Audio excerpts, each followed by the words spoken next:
It's the Full Court Press with Eric Frandsen and Jason Walker. Welcome back to the to the show that we're doing right now. Following the local teams, breaking down the biggest games with in-depth analysis and team interview. Join the show by calling into 435-752-1069 or text 435-339-0321. It's the Full Court Press. Rose, answer, yes! Caught! Touchdown! They did it!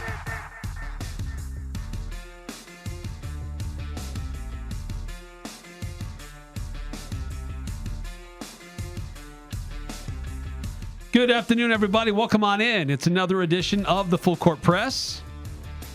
Eric Frandsen, Jason Walker, and special guest, not J.D. Walker. No.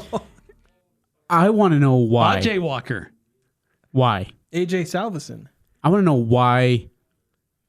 I actually got two questions. Why did you invite J.D. Walker yesterday, and why are you inviting me today? And why are you here? Wait, what am I doing here, actually? Oh, well, I'm going to be gone in about 30 minutes. What are we all doing here? Is this like we're going to existential crisis here? Let's go with that. I have one of those like every night, so I don't need to have one during my sports time. Hey, are we on air? I think so. Yes. I feel like this is like a customary tradition when Ajay Salvesen comes on. Is like I'm running the board and Ajay's because on. Then someone's all like, "Hey, I can't hear your show," and I'm like, "It's not my show." I know. So I was on a walk. Like 4 weeks ago, I texted you, Jason. I'm on my walk and I hear this guy go, Ajay! And I was like, oh, jeez, why am I a celebrity? I walk over, this guy's like, why does this keep happening? I'm like, what keep happening? And he's on the station trying to listen to the show and he can't hear it. And he goes, is this me? Like, what's going on here? And I'm like, I don't know. Like, why are you asking me, man? Like, ask them. You got the text line. Golly, people. I don't know. It's somehow always managed to blame Ajay. There we go. Why are you taking pictures of what's going on in here? Because we are going to tweet this out on the tweeters. This is the best part of all of our day, or at least I'm assuming it's usually the best part of my day is when we get to come on the show. Hey, I love coming on the show. Yeah, So that's my best part of my day. Ajay's book of remembrances. There we go. Yeah. Book of Remembrance, yeah. That's a big book. If you want to join the show via the Young Power Sports Logan text line, you can do so, 435-339-0321. We have a few noting Ajay Salvesen coming on 5452. I gotta say this right. Ajay! Yes, that is me. I am a true celebrity. Indeed. You are a true person. Then 8771 saying, or is there multiple texts from? No, it's two texts for today.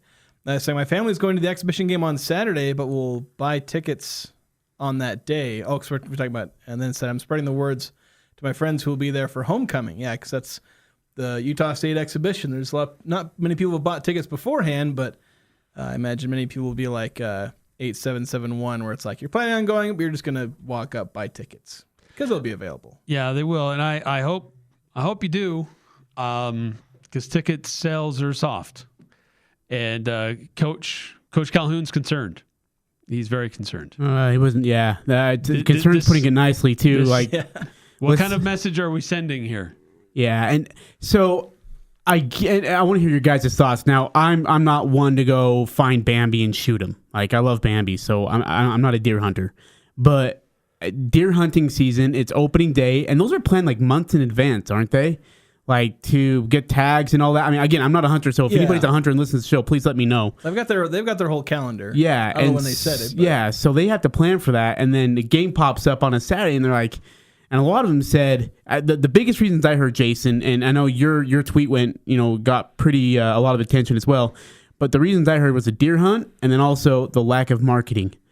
Did you hear anything similar or different reasons? I heard pretty much the same that? thing. Both me and you tweeted about it, and people were replying to both of us saying, well, I'm going hunting that day. Yeah. And some people, it was the timing, middle of Saturday. There's a lot of people talking about Pee Wee football, their sons' games, soccer, football, anything. A lot of recreation sports for kids are happening Saturday afternoon. So it's just like a lot of people just happen to have things going that day, and it's like the one free Saturday they have. If they're Aggie sports fans, they have a game on Friday, and Sunday they have a Saturday that maybe they've made plans since they found out the San Jose game was going to be on that Friday. Yeah. So maybe somebody actually planned a wedding for that day where it wouldn't be interrupted by an Aggie game. Yeah, but yeah, it just seems that the timing didn't work as well. I don't know if it's a lack of marketing. They've put it out there. Like, it's an exhibition game. Every time Coach Calhoun was on one of our shows, he mentioned it. I don't get that because it's been discussed. They've put it out on social media. It's on their calendar. Anytime he's done interviews. Yeah, if you're following Aggie sports and following a lot of the accounts and what do they want to do? Buy billboards and slap it on every bus and put on everybody's back of their jacket? I mean,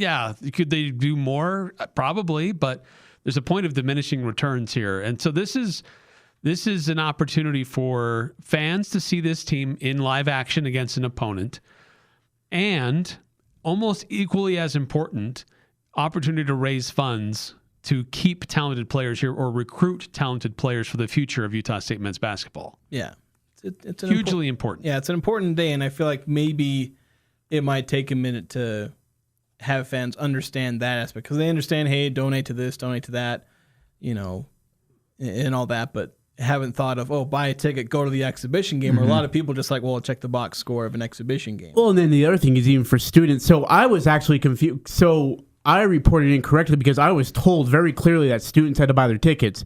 And then without even having it announced or told publicly, then I was told after, no, students get in for free. So they don't have to buy a ticket. Cam Walker and President Smith both kind of kiboshed that, that was Calhoun's idea. And they said, no, students need to get in for free. I'll let them in. And plus, it's homecoming week. And so they've got, I think the dance is that night, I believe, if I'm not mistaken. So you've got all that stuff going on, all the celebratory stuff of homecoming. Just show up in your dance clothes and the game and then go to the dance. We'll do a dance on the court after. Yeah, there you go. There we go. Well, yeah, so the parade is in the morning at 10. And depending on where you're at, hanging out, watching the parade, that'll give you time to wrap up the festivities there for the parade, head up to the Spectrum to watch some really good Utah State basketball. And it could be a great 24 hours of Utah State athletics with the football game the night before, the parade in the morning, Utah State basketball at midday. And I get it. There's going to be some people that are into hunting that are going to go do that.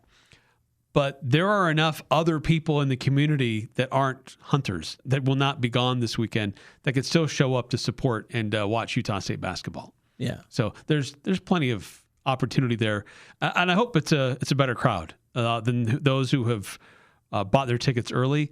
I hope it's a lot of people that are planning on going. They just haven't purchased their tickets yet. Yeah, I think there'll be a few thousand people there, but probably not much more than that. And that's still kind of a disappointment too. It's just because, again, the importance of, Eric, what you talked about, what this money does to keep the roster together, because we're always preaching and always begging for players and coaches to stay. And then the money's not there. We're like, we got to donate more. Well, look, this is your chance. Like, put up or shut up right now. Like, come get a ticket, go watch the game, and go support the basketball team. Well, this is really for those, and I know this is an extension of your discussion yesterday that I wasn't able to be a part of, but this is an extension or an opportunity for people who they can't drop $1,000 or $20,000 or whatever for the Big Blue Club or the Blue A Collective.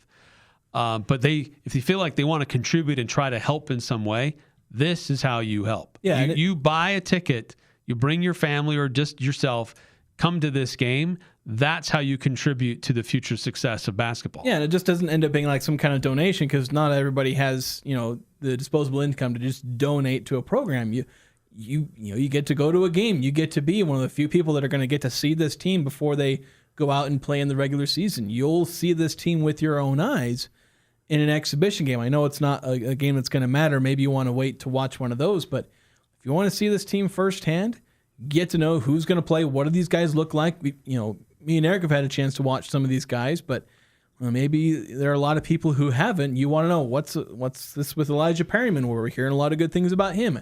Adlan Elamine, Colby King, MJ Collins. Keep hearing all these names of guys that are newcomers. What are they about?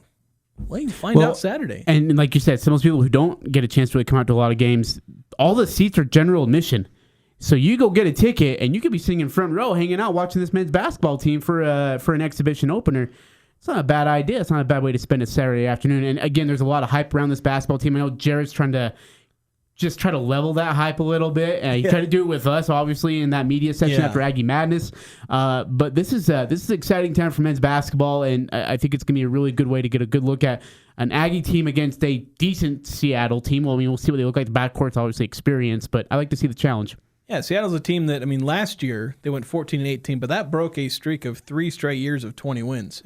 They won between 20 and 23 wins for 3 straight seasons. Last year, bit of a down year, but hey, could very easily bounce back. So you were also at Aggie Madness, Ajay. Mm-hmm. So Jason touched on this a little bit. Mm-hmm. I know that it was not a real great exhibition of what the team will look like in a specific basketball true team scenario. Sure. But from the women's basketball perspective, what were some of your observations from Aggie Madness? They got some shooters. They got some. This Marina Ossiano girl can shoot it lights out. She hit 5-6 in a row. At least Livingston looks a lot better. She looks a lot more confident in her shot. I think she's going to be really good. I will tell you my one biggest concern right now is Aaliyah Gales. Like, she's a transfer from USC, but is she actually going to be healthy? It just seems like there's been, nicks and bumps that have kept her out for a little bit longer right now. Maybe Coach Brooks is overplaying it in regards to the cautious and make sure there's nothing severe. But I hope she's actually healthy for game 1. I hope she can stay healthy through a whole entire basketball season. Another thing I'm looking forward to is our wings. Like, there's some depth on that wing area too. And the starting lineup, what Wes told me told you and I the starting lineup, Jason, in that Aggie media session is a lot different than what he told me in private. So that starting lineup wasn't the same that he told me. So I asked him again. I was like, hey, what's your starting lineup looking like? And he goes, I'm not sure yet. And I was like, oh, we're playing the Jared Calhoun route now. I think that'll be a really good battle. But a lot of good shooters. And the way Coach Brooks wants to play his offense is run and gun, right? And he wants to play, just suffocating press and defense for a full 90 feet. And I think he has the horses to do it. Some of these international gals are just mean on the defense side of the ball, and under a new defensive coordinator in Anna, who is wonderful. And she is like, you think that Coach Calhoun can get grumpy or Stu Morrill can get grumpy with his teams playing? Dude, I thought I saw a really good defensive session. I said, Coach, you look really good. She goes, we can't bleep and do this. We can't bleep and do that. These girls can't bleep and take control. Like, we got to be able to do this, that, and the other. And I was like, oh, okay. Yeah, and I feel like that's the way a lot of coaches are. Is like, you see that's a team, like the new tone, isn't it? You see a team play good, but coaches are in just that perfection. So I feel like Jared Calhoun's kind of going through this season where I think he's got a good team, but because these teams, and I think both men's and women's, they are, right now, probably objectively not good teams. Yeah. But it's October 15th. Season doesn't start for another almost month. So, like, they're going to get better, but this is kind of the process. You got to refine this team, and these coaches are pushing these players really hard to get all this done. Well, he had a practice the other day, Coach Calhoun did, and he was not happy the way it went. He sent the team to the film room. He laid into them very harshly, sent him back out on the court, and they looked okay. And then he's like, not good enough. And then practice got extended for a little while longer. And again, it's interesting because when I first talked to him about the team, he was so optimistic and positive. And then I think as time gone on, he's trying to level that expectation, and it's not so much for the fans because he loves the fans being excited. It's for the players and their egos. And so when he's talking to us like, oh, we're chucking the ball over the court, we can't do this, or guys can't do that. He's not talking to us. He's talking to his players because it's going to get out. So like when Jason writes an article on Cache Valley Daily and he quotes him in the article word for word, and those players are like, oh, Coach isn't happy with this. Coach doesn't like this. Coach doesn't think about that. It's not at us and it's not at the fans. It's at the players themselves. And he's trying to send a message to them that, look, you guys think you're unbeatable? Watch. It takes one game to wake your guys' butts up. And yeah, it'll be interesting to see when that game happens, if it does. And it'll be interesting because, like, this year there's a lot of hype behind Utah State. When Jared Calhoun came in here, he had you're underdogs. Yeah. Nobody knows what you're doing. Sit in ninth place and think about it. Yeah. Go out there and you got to prove it because nobody believes in you. Now everybody believes in the Aggies. Everybody thinks the Aggies are going to be an NCAA tournament team. Everybody thinks they're going to be contending for the Mountain West Championship. Everybody thinks that Mason Falslev is either the preseason player of the year, should win player of the year. Like, he's going to be a candidate for that. So it's like, these guys, this is where you can kind of get an inflated ego a little bit. 100%. And very few of these players have had the experience of being the team that everyone is chasing. A few of them do, on the back. Like Mason Falslev and some of these returners, they were on a team that was at the top of the Mountain West, although to be honest, they didn't necessarily handle it that well because they kind of collapsed down the stretch. Yeah. A lot of the incoming players, most of them won't have had that because I don't think any of them were on like super successful teams. So it's like they don't have the experience of being that team that has, as you said, the target on their back. So Jared Calhoun's got to help teach them. Yeah. He's like, you've got to learn all these things. You've got to act like you've got to have, even if you're the favorite, you've got to have the underdog mentality. Eric, can I ask you, like, would you rather be in the Bronco Mendenhall route in regards of as a media member? Like, you look at a team and you don't have a lot of expectations from brand new team, brand new coaching staff, brand new roster, this, that, the other, and you're like, there's a lot of question marks. We'll see how this goes. Where's your and then they go out and they actually do pretty well to start. I mean, this Hawaii game was kind of a fall through, but there's a lot of things, intricacies in that I think kind of contributed to that loss. And then you're kind of like low in your expectations, or would you rather be looking when you look at Calhoun, you say, all right, this team is way up here. And they better start way up here, and they better finish way up here because that's how good they're supposed to be. Well, as a media guy, how do you look at both teams and like how do you measure that aspect? Well, as a media person, yeah. Well, actually, or if I was in their place as a coach, yeah. Okay, so oh man, that's a great question. I'll say yes. So both media and as a coach. Well, okay, so let me put it this way. Eric has extensive coaching experience. Yes. Let me draw on my wealth of experience as a head coach. College football 26. Right. I'm not a doctor, but I slept in a Holiday Inn last night. No, so I think that if you're, there's the old saying, like, it's easier to tame a lion than, and I'm kind of butchering this, but it's easier to tame a lion than to fire up a lamb. I'd rather have a team that's got expectations on them, sure, and work with that because that creates pressure, and pressure is a privilege, and we're expected to do well, so that helps motivate us and get us to where we need to be, rather than having a team with no expectations, and where I'm not sure where we're going to go, I'm not sure where we're going to end up, and certainly on the one hand, if you're in the second scenario, anything that you do could appear to be great because we didn't know. And so if it's a little bit good, that's great. Yeah. We weren't expecting anything, and you achieved this, and we weren't sure where it was going to go. But on the other hand, like if you even meet the expectations, let alone exceed them, if you just meet those expectations, then that could be seen as, oh, really? I mean, you were supposed to be great. And, so you weren't really as great, even though you were good. Like, so yeah, there's that challenge that comes with it that you have to manage. But I think I'd rather be in the situation where the expectations are there, because that helps motivate. Like, this is what we're expecting.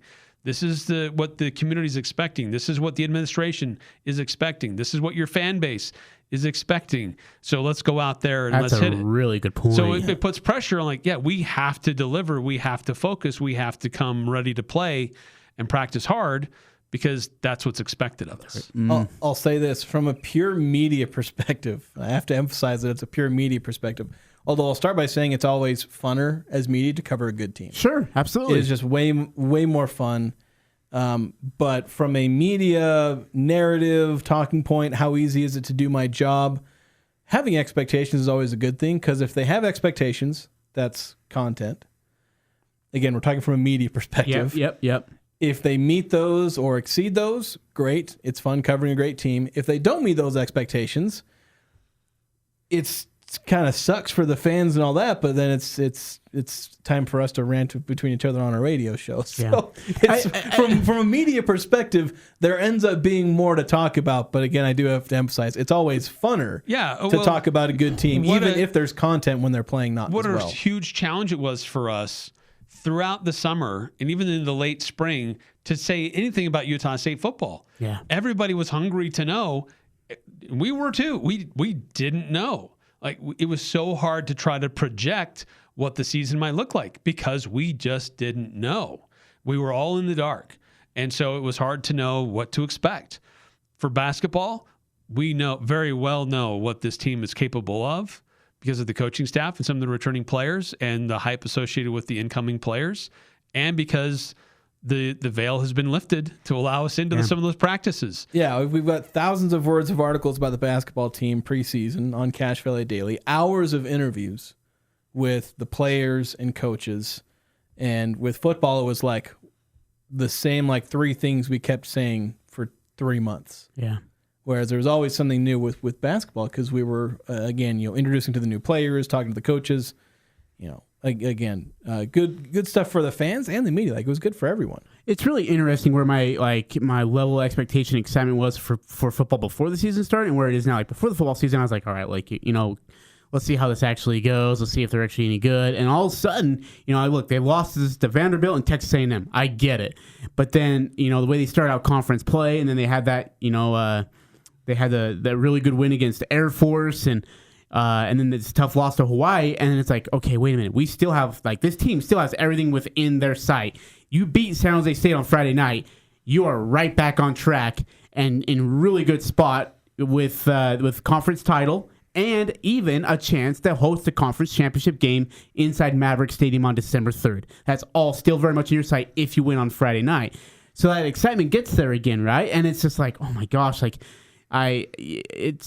it's really changed from when before we started to where we are now. Because before I was like, oh, we'll see how it goes. And now it's like, oh my gosh, cannot wait for Friday night. Cannot wait for football. And now we go to New Mexico next week, where really the only thing that those New Mexico fans care about is having their pitchforks and fire sticks out there to scream at Bronco. That's all they care about. I don't even know if they care about the win or loss. Yeah, their whole season is basically built up to beating game. Bronco. Yeah, that is right. That game right there. But you're right. When you're talking about the football team now, I think that's why there were so many people were upset about what happened with Hawaii. Because now we've had, to that point, we had 5 games, body of work to see what this team is capable of. And then, so we know where they can go, and they didn't hit that. And so that's what people are starting to get frustrated. But I could see the trajectory the team's on, and they didn't get there. So how is it that they didn't meet the expectations that we had on them? But can we just, and again, it's opening the veil a little bit right here, but guys, that trip was brutal. I mean, it was brutal on those guys. Supposed to leave Thursday morning. Plane breaks down. They get off the plane. They go back to the stadium. They go through walkthrough. And great job by Bronco Mendenhall and his staff to keep it focused, to keep it even keel and such on the emotions and such. But then they have to get on the plane the next morning. They get to Oakland, where they have weather issues, so they're not even sure they're going to make it to Honolulu at this point. We took a commercial flight, and we got there just only 15 minutes after they did. And we were at the hotel about the same time, and their whole schedule got modified. Walkthrough, they're supposed to go to the stadium to do a walk through the stadium.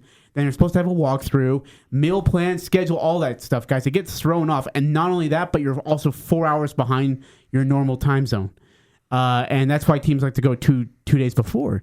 And then, again, Hawaii played great football. You got to give them all the credit in the world. The receivers, Larry Fitzgerald, Julio Jones type stuff. Some of those catches you guys saw. It's just the one where Ike's all over a kid, get balls put in the perfect spot, kid makes a great catch. It was just a night like that in the third quarter. But for those guys to be in that sort of situation, mentally, emotionally, and physically, it's really, really tough. And the fact that they were competitive for most of that game until it got away in the fourth, I got to give them a lot of credit. And look, those players didn't come out of it having excuses. You heard the post-game interviews with Coach. I can tell you right now, firsthand, when I walked through that locker room, they were livid. They honestly came out of that game with no excuses and then completely ticked off that they didn't win that football game. We need to take a time out. We're getting some texts coming through. We'll get to those on the Young Power Sports of Logan text line, and we're going to say goodbye to Jason. I'm Morgan bound, baby. We've had enough. Wait, are you going to Morgan? Yeah, Logan's got to play a game there tonight, so. We've had enough of Jason, so we're sending him out. Yeah. Oh, dude, Morgan, though, man. That's like. Morgan's a tough team. Dude, it's like going to Honolulu, Hawaii. It's not a great spot, but hey, I'm thinking of you. Morgan's a beautiful community. What? I've only been there twice. Funnily enough, Davis is right next to Morgan, but I never went to Morgan. Wait, Morgan's next to Davis? Yeah, it's right next to I thought it was in the middle of nowhere. It borders Davis County. It's only an hour away. It's up in the mountains. It's up in. It's not dude, it's a brutal place. Yeah. All right, well, go fight, win. Yes. Yeah. Hopefully, Logan. It's a very tough test for Logan. Soccer? Football. Oh. Not football. Football. Football. All right, we're going to take a time out here in the Full Court Press. A lot more to get through, and we will get into San Jose State, learn a little bit more about their team and what the coaches and players are saying about them coming up on the Full Court Press. Hi, this is Brooke Stevenson. Ty Smith. And David Castor with Adams Wealth Advisors. We're truly honored to be named Best of Northern Utah Gold winner for the Best Financial Planner. This community means everything to us, and we're grateful for every customer who made this possible. Thank you for your trust. Advisory services offered through Adams Wealth Management, a registered investment advisor. For important disclosures and more information, visit adamswealthadvisors.com. That's adamswealthadvisors.com. Hey, this is Jarek with Jarek's Fine Jewelry. This October marks our 17th year anniversary. So to celebrate, we want to treat you to an anniversary date. Make it a date night on us. Come engagement ring or anniversary ring shopping at Jarek's Fine Jewelry. We have thousands of designs to choose from, including the newest custom designs. With no strings attached and no purchase necessary, We will buy you dinner at Sweeto Burrito the entire month of October. Come engagement ring or anniversary ring shopping, and date night is on us. Make it special, make it Jarek's. No matter what the conditions, DD Auto and Salvage can get your vehicle up and off your property. Now is the time to plan to make extra cash by calling DD Auto and Salvage and moving that old vehicle. Let them pay you for that junk vehicle. DD Auto and Salvage makes it so easy to get rid of your junker vehicles, paying you the most money possible. If you have metal, DD Auto and Salvage in Logan wants to pay you today. Call 787-1204. That's 787-1204 today. See store for details. When grid failures and severe weather cause power outages, your business might take a hit, or at home, you could lose your refrigerated food storage. Generac Standby Power Solutions help ensure an uninterrupted power supply. Generac is the #1 brand of standby generators. Get yours today from Golden Spike Electric, your trusted source for safety and security. Golden Spike Electric, powering your peace of mind. Online at gsegenerators.com or call 257-3016. They also service other models. It's the Full Court Press, weekday afternoons from 4 to 6 on Sports Talk Radio, 106.9 FM, 1390 AM, The Fan. I mean, we're treating every week as a new week. We try not to pay attention to too many of those stats because, as you can see, any game in the Mountain West Conference can be won on any night. It doesn't really matter how many wins or losses you have or statistics like that. So we just have to show up and do what we do, and we know what they're going to run, and we just have to go from there.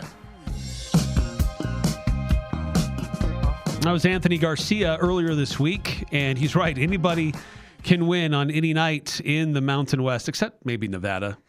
Oh, my gosh. I don't think Nevada's really proven that they can beat anybody on any given night. I know Jeff Cho personally. He was on the coaching staff when I started as the equipment manager in 2004. Great guy, but they got to get him out. Yeah. He can't do it. Yeah, I agree. He's a nice man. He's a nice gentleman. Like when we visited with him in Las Vegas, we had great conversations with him. Such a great dude. I miss him. But yeah, the coaching thing at Nevada is just not working out. Hey, who's a bigger disappointment, Jay Norvell or Jeff Cho? I'd have to say Norvell. Me because too. We're talking about expectations last segment. Yeah. The expectations are much higher at Colorado State. Yeah. Like that's a program that's expected to be near or at the top of the Mountain West. And hasn't quite delivered, especially not this year. Well, speaking of not delivering and not being on top of the Mountain West, how about this San Jose State? Because I remember we had a radio show that did not air, and yours truly, Eric, said San Jose State would maybe finish towards the bottom. And I think you were shocked and yet disappointed in me. Turns out I was actually right. It feels good to be right. It's weird. You're right. There must have been a weird glitch that day. Yeah, I'd say so, purposely. I don't know how that could happen. We do have a couple of texts coming through as we continue to preview Utah State and San Jose. Solid question from 8968. We led off talking about the Utah State basketball exhibition coming up on Saturday. It says, I'm somewhat embarrassed to ask this, but what time is the basketball game on Saturday? 1:00 in the Spectrum. It's just general admission. So if normally you get seats and you're up at the very high part, but you want to actually get down closer to the court, you can. Just arrive a little bit earlier. Yeah.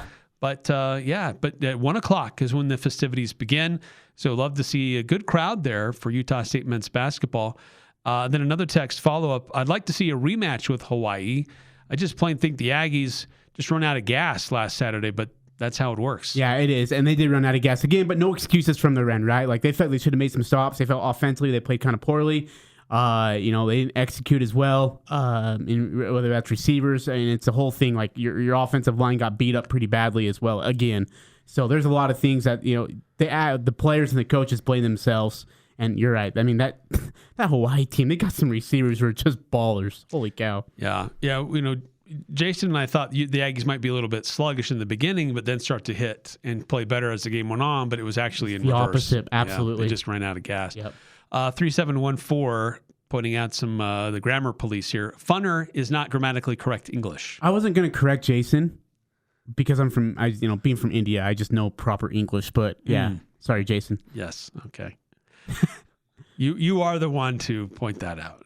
The proper English. No, where's my moon pie, by the way? I don't know. Got intercepted somewhere.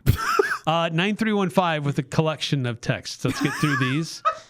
Glad that Ajay is on the show. His taken are a little more realistically than Eric's. Other than Pie and Jazz going to Vegas, thanks for coming on.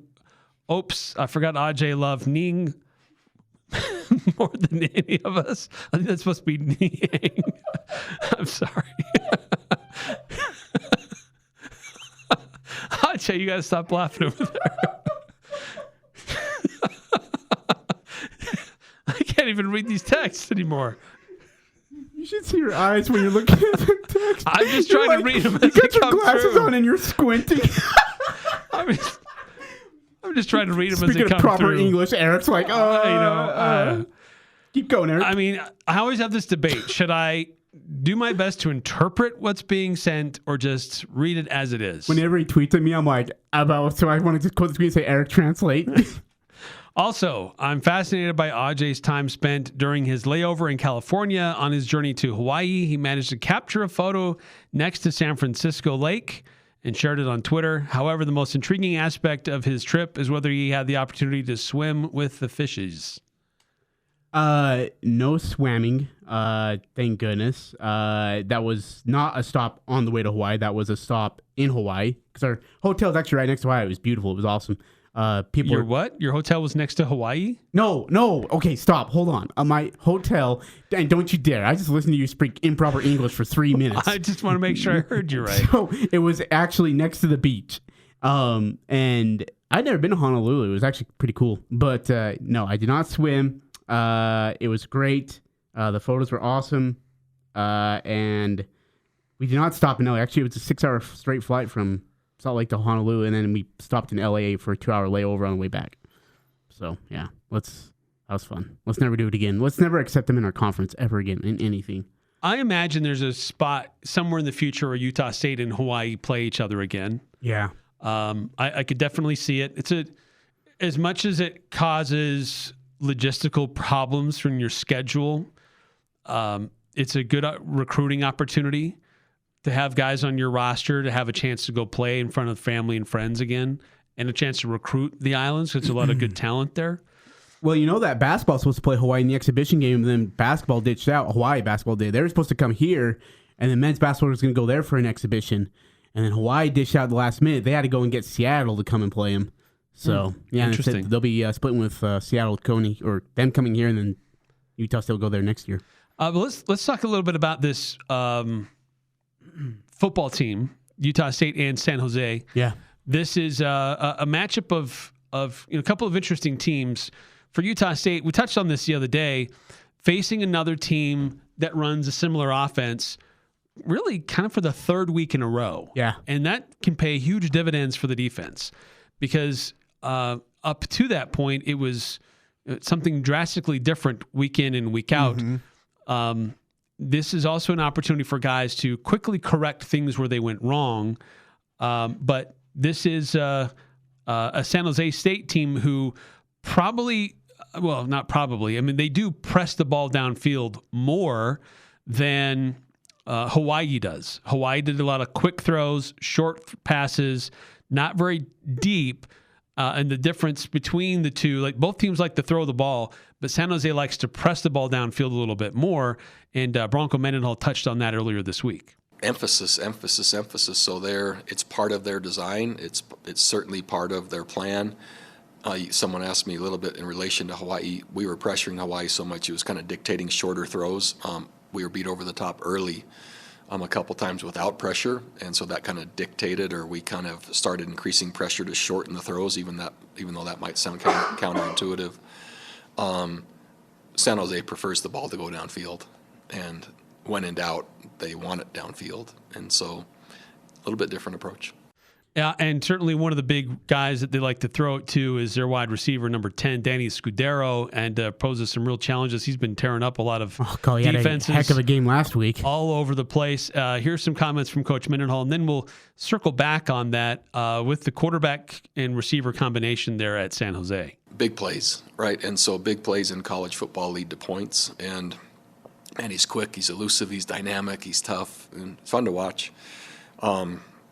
So limiting is important, and so the giant plays and the dynamic plays downfield are really what you hope to contain, and the rest of the catches and touches, right? Catch, tackle, and hopefully contain. Really elusive, really tough, and hard to get your hands on. He's super quick, so he's a good player.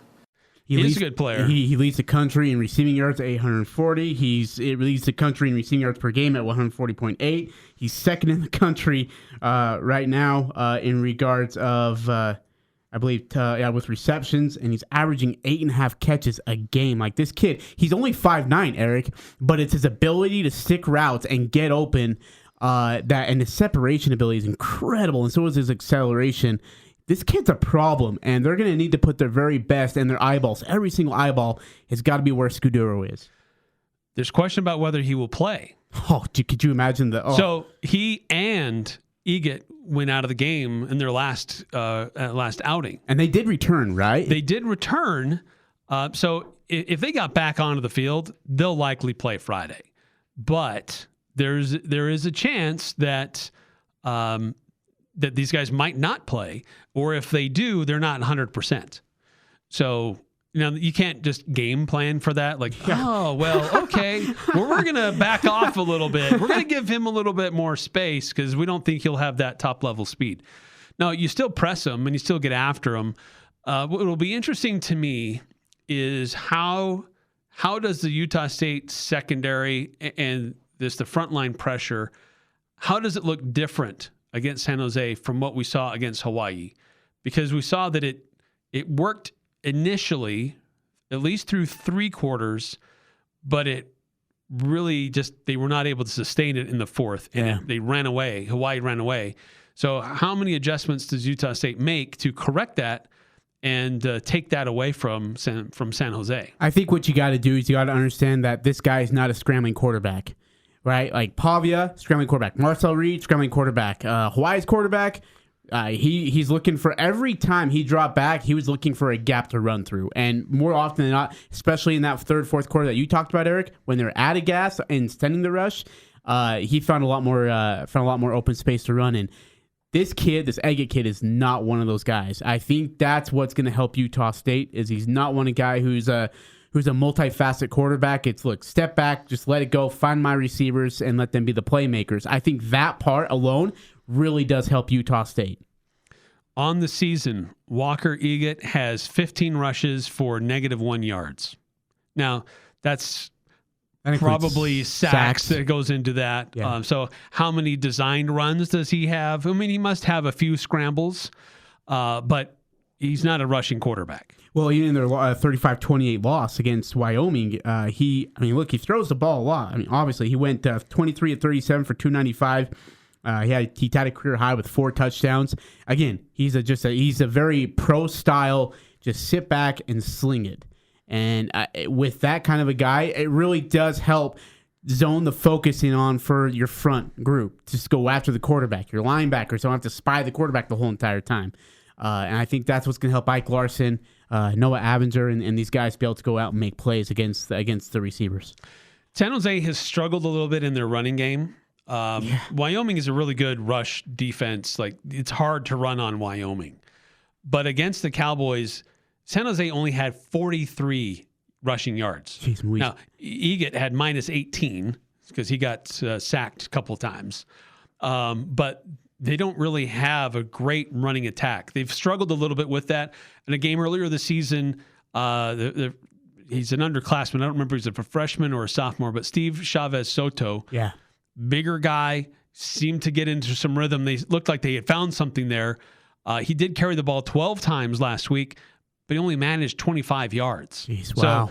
So there's inconsistency with their running attack, but for their passing game, they had 340 yards in their passing game. Eget had almost 300 himself before he went out. He had a stretch there where he didn't play the whole game, but they're definitely a pass-heavy offense, which Utah State just experienced a pass-heavy offense. Well, it's interesting because you say they don't run the ball really well, or even a whole lot. That is so opposite of a Ken Niumatalolo team, because when he was at Navy, it was option run the whole entire time. And then he comes to San Jose State, and they can't get the ball on the ground moving forward for the life of them, and so they become one-dimensional.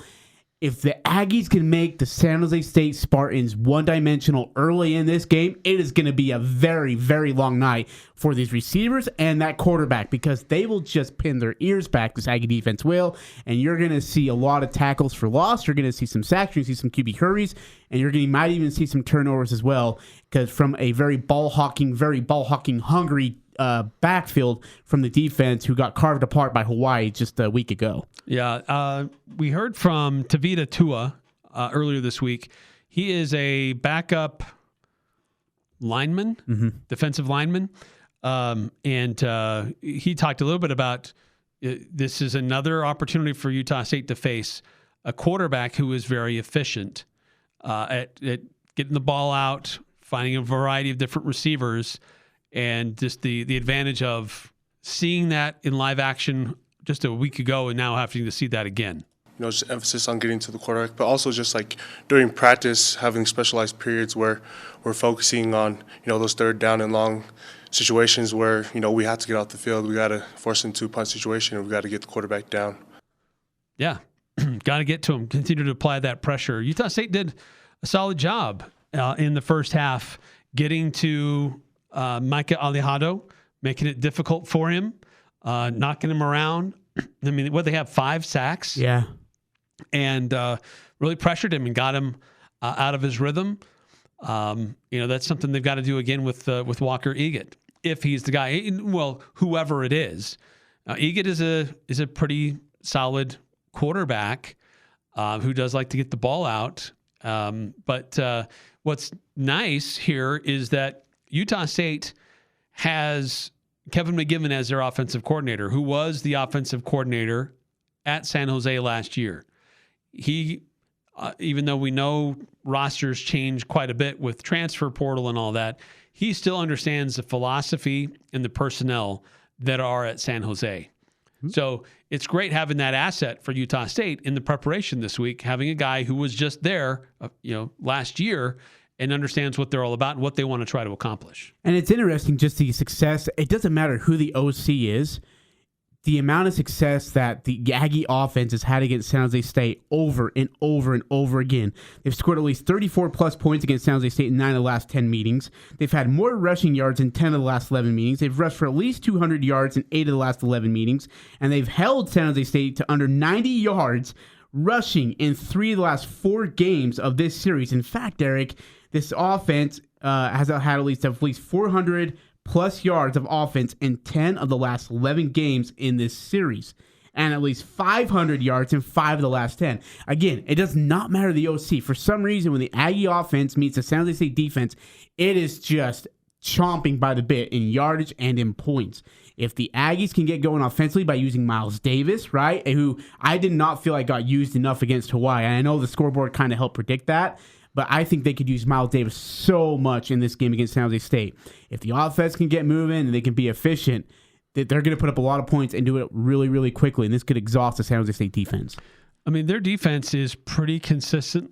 They early in the year, with the opener, kind of surprised a lot of us with Central Michigan beating San Jose in San Jose 16-14.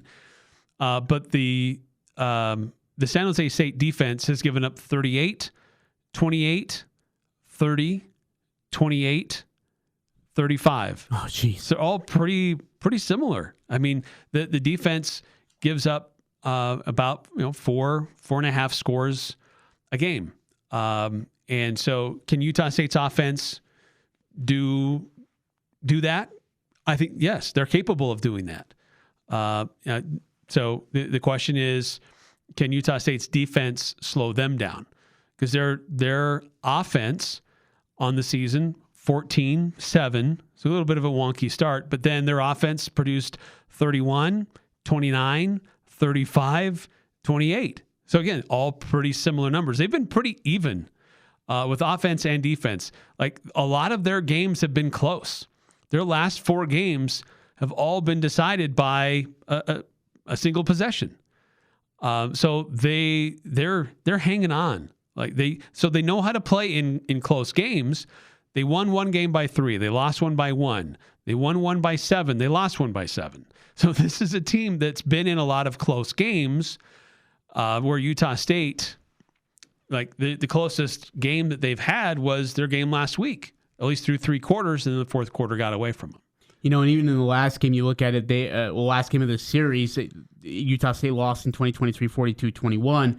I mean, that was their lowest offensive output since 2005 against San Jose State. They only had 264 yards of offense. But again, they can put the ball through the air. This might be Bryson Barnes' big day, rushing and passing. Again, this guy is 2 rushing touchdowns away from tying Chucky Keaton for the most rushing touchdowns in a season. And he's only 7 away from, I think, breaking the program record actually in a single season, or I guess in a career. So this could be Bryson Barnes' big breakout. I need that confidence back kind of a game. And if he can actually sling it well, if he gets time from his offensive line and he's able to create some magic, like, this offense is going to put up some yards. And again, if San Jose State gets behind the 8 ball early in this game, they're going to panic, and it's going to be a long, long night for the Spartans in Maverick Stadium on Friday night. All right, a lot more to get to. We've got more comments from the coach and players, and more from you, too. We've got more texts coming through. We'll get to those on the Young Power Sports of Logan text line. And still time for you to chime in as well. 435-339-0321. This is Brent Wallace with Cache Valley Bank, and we understand that concerns about fraud can weigh heavily on you. Your peace of mind is important to us. That's why we're committed to looking out for you and your family. Our team keeps a vigilant eye on your account, and if you ever have concerns or need support, we're just a call or visit away. Whether you need advice or just someone to talk to, our friendly staff is ready to help. We're more than just a bank. We're your neighbors, and we care about your security. Visit your local branch today. Cache Valley Bank, member FDIC. Old McDarrell has a farm, an appliance farm. With down-home country prices and big city selection. E-I-E-I-O. When you're looking for a friendly spot to drive a little and save a lot, hey, Old McDarrell has a farm, an appliance farm. Low overhead, but lots of country charm. See Darrell's Appliance in beautiful downtown Benson. Express Tire, tires for less. Safety and comfort on the road are Express Tire's top priority. As a Point S team member, count on peace of mind with an inclusive warranty that includes nationwide protection. Any brand, any size, better pricing. No appointment necessary on the highway at 3200 North Main. Express Tire, tires for less. Cold weather is here, which means you'll be using your gas fireplace again. Let Advanced Fireplace and Stove, the 4-time Best of Northern Utah Gold Medal winner, help you get it ready for those cold Cache Valley winters. Schedule a service call with one of their service pros today and receive 20% off if you mention this ad. If you're building a new home, Advanced Fireplace and Stove can design and install a Heat and Glow fireplace. From traditional to modern, Heat and Glow has something for every design and every budget. Find out more at advancedfireplaceandstove.com. Breaking down the biggest games with in-depth analysis and team interviews. It's the Full Court Press with Eric Frandsen and Jason Walker.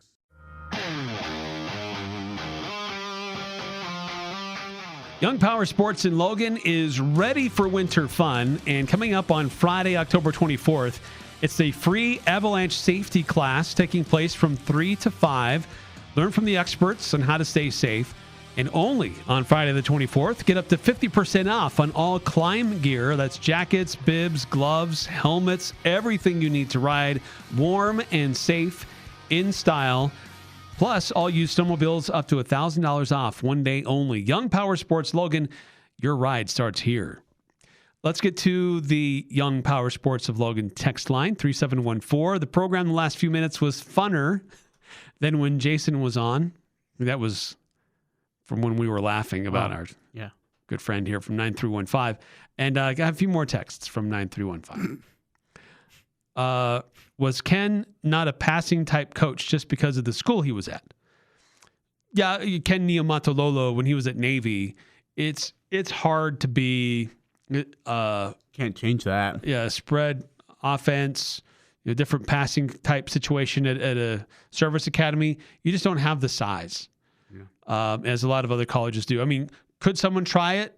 Yeah, you probably could, but your best chance of success is running that unique style. But look what Air Force is doing. They're mixing the pass with the option.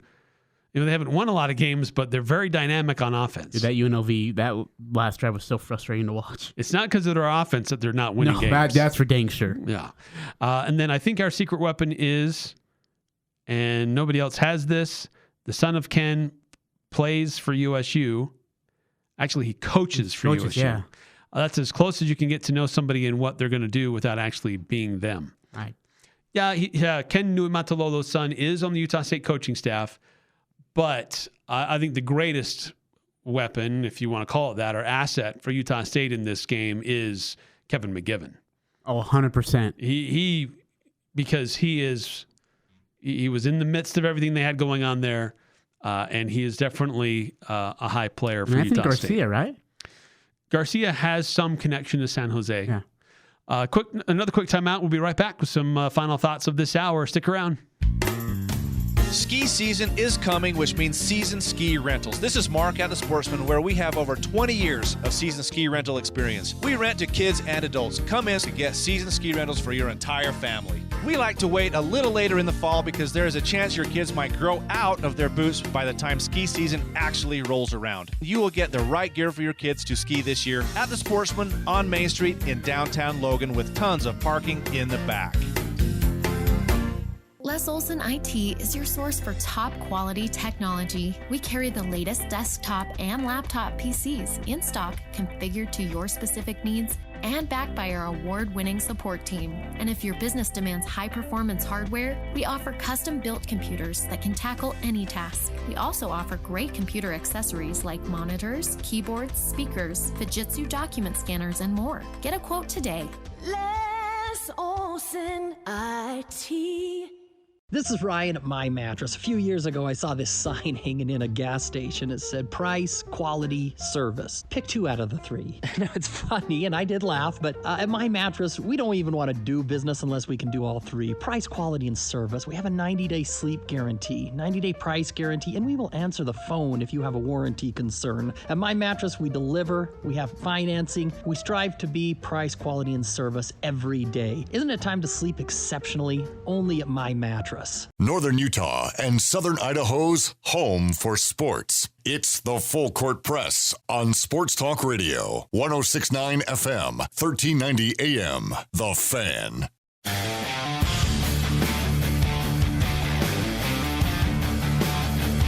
Keep your car running at its best with the help from Napa Auto Parts. They can help with new batteries, new wiper blades. They can even test to make sure if it needs to be replaced or not, and help you right there on the spot install it, whether it's a battery or wiper blades. Go check it out. The great staff, many different locations between Preston and Providence, locally owned Napa Auto Parts. So Utah State and San Jose State square off on Friday. Kickoff is at 7. It's homecoming for Utah State football. Saturday morning at 10 a.m., it's the USU Homecoming Parade. If you can't make it to the parade, we will be live streaming that on CashValleyDaily.com. Stockton Jukes, J.D. Walker, and Lance Beckert will be providing the play-by-play, if you will. What's that like? Like, all right, guys, here comes the Mickey Mouse balloon, and here comes the balloon of... I was there with them last year, and they had a lot of fun. And it was entertaining, and they had a good time. And here comes the snitch down the sideline here, wearing the sack. And there he is. There is the snitch from Quidditch. Just Ajay all in gold. So Yeah, so that's coming up. And then, of course, at 1 o'clock, Utah State men's basketball with their exhibition game with Seattle. Great opportunity to see this team in action against another opponent. Like, we've seen their open practices. We've heard from the coaches and the players. But how do they actually look against somebody else? And in addition to all of that, it's a great fundraising opportunity to retain and recruit great talent for Utah State basketball future. Yeah, it'll be fun. I'm excited to see some basketball on the court again. Yes. We also have things going on tonight. Just a programming note. Skyview football. They are at Tooele tonight in high school football. We'll have full play-by-play here later on this evening. That means that will preempt Utah Mammoth in their Salt Lake season opener. But we will have the Skyview football game going on instead. Yeah. Love John Newbold. Man, John Newbold's so good to listen to. I love listening to that. It's not John Newbold, unfortunately. Well, I love John Newbold still. We still love John Newbold. But yeah, we have a substitute helping us out. It's actually going to be Chad Saunders helping us out. All right, Chad, what do you tonight. And then, of course, as we already mentioned, the reason Jason's not here, he's headed to do a high school football game too. Logan High is at Morgan. Video streaming of that one, and you can see it on Cache Valley Daily. Quick timeout. We'll be right back next hour. Don't go away. I'm Dan Patrick, and this is Above the Noise. 6 weeks into the NFL season, and one thing is clear, we don't have a great team. The parity this year is striking. Every time a team looks ready to take the mantle as the NFL's alpha, they stumble. The Bills, fresh off a shocking loss to the Falcons, and the Lions knocked off by the Chiefs Sunday night. The Ravens, once a trendy Super Bowl pick, are 1-5. Even the Philadelphia Eagles look like they've lost their identity. Even the 5-1 Buccaneers are doing it with duct tape. No Mike Evans, Chris Godwin, Emeka Ibuka, all banged up. This is what makes the NFL so great. None of the elite franchises feel safe. No powerhouse feels inevitable. Every Sunday feels like chaos. And right now, there's no clear-cut favorite. The NFL is wide open this season, and all that's left to see is which team finally seizes control of the season, defined by balance and unpredictability, which is what the NFL wants. I'm Dan Patrick, and this is Above the Noise.